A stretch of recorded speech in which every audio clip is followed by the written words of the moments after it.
Simon Kids subscribers. My name is Rachel Toalson, and I write under the name of R.L. Toalson.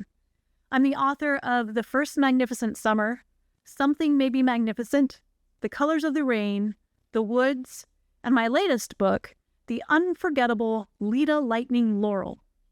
Today, I'm going to read an excerpt from Leta's story and challenge you to write a letter to someone or something in which you share your truest feelings. The Unforgettable Leta Lightning Laurel stars 13-year-old Leta Laurel, who is the star of her track team.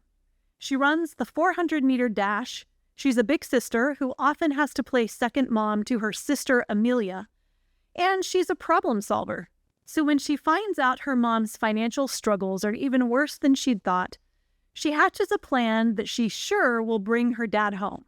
She'll win the district championship in the 400-meter dash. Her dad will remember he has daughters who need his support, because a win will make her unforgettable. But a rival shows up, threatening her title and her emerging beliefs about the feminist sisterhood. And when an injury sidelines her, Leta wonders how she'll possibly prove to her dad and the world that she's unforgettable. So here's an excerpt from the beginning of the book. 1. Thursday. I don't look like a runner. I look like a rag doll trying to launch myself toward the finish line on rubbery legs that weren't made for this. But my legs were made for this, so I keep going. The wind blasts against me, picking up for the home stretch. This is about the time my thighs and calves have melted into wobbly blocks of jello, and my arms have numbed completely, my form long gone. Of course there's a wind when I can't feel my feet. I just want the misery over. I chance a look at the sky. Dark clouds glare at me. Is that a tail? My heart rams into my throat. I hate tornadoes. I've never experienced one, and I don't live in a place that sees them often or, ever. But that doesn't stop my brain from whispering, I think that is a tail. You better run for your life. Which makes everything harder. Running for your life is too much pressure. And I'm actually running toward the possible tail, or the imaginary one, however you want to see it, since it's straight ahead, and so is the finish line and the end of my torture. I can hear Coach Mac yelling from here. The wind's not against her. It snatches her words, twirls them across the football field, and delivers them right to my ears. Pick it up, Leta, or I'll add another. She'll have to make me crawl another. My legs won't make it through one more 400. I try to pick it up. I really do. But when I cross the finish line and bend over gasping, just what Coach Mac tells us not to do, doesn't let enough air get to your lungs, ladies, she says. And Coach Mac calls out my time. I wonder the same thing she asks. What's wrong with your feet today, Leta? What's wrong with my feet? I'll tell you what's wrong with my feet. Track shoes are expensive, which means Mom can't buy a new pair every time mine wear out, which means I run miles and miles in my track shoes, which means all the miles someone else ran in these track shoes before me, because they're not brand new, they're secondhand. That's the way we have to do things in my family. Along with my miles, add up to slow. Coach Mac has me running the 400-meter dash. It's not quite long enough to wear regular running shoes. It's more of a long-distance sprint, which calls for the special metal spike shoes that are supposed to help a runner's toes grip the track so they can run super fast. Some of us don't run super fast, at least not every day.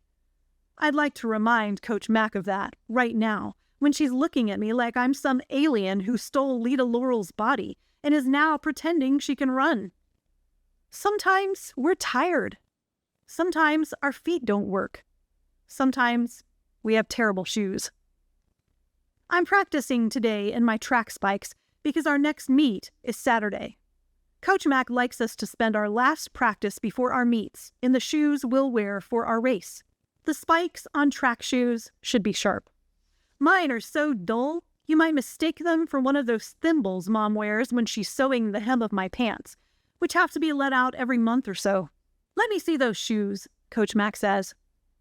I wonder what she'd do if I pretended she wasn't talking to me.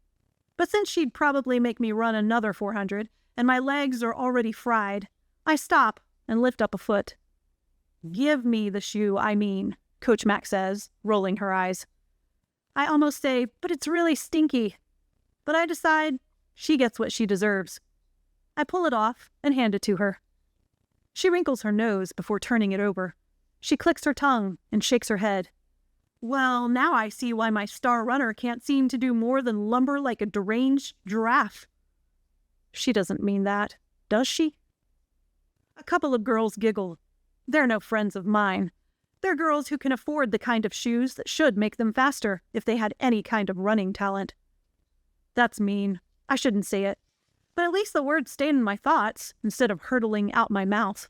"It's the wind," I mumble. "I've never liked running against the wind.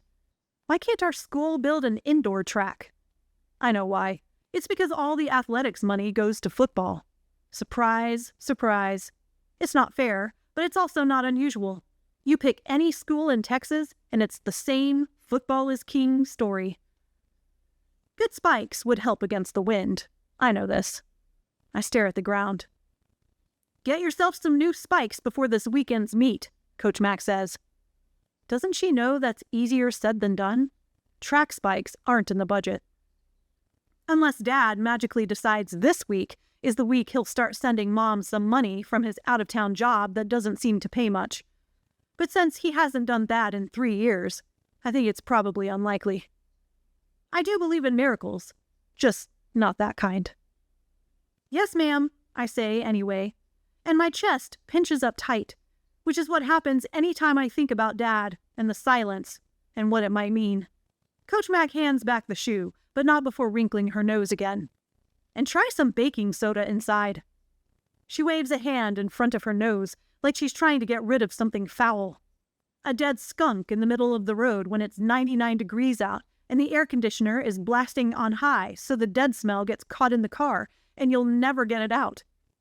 The fumes from the boys' bathroom at school, which doesn't have a true working door and gifts everyone who passes with an unexpected, but should be expected, whiff. One of Amelia's spam farts when we're trapped in a car with 2 windows that don't roll down. I almost tell Coach Mac the smell was there before I ever wore the shoes in the first place, but that would give away a secret I don't want to tell.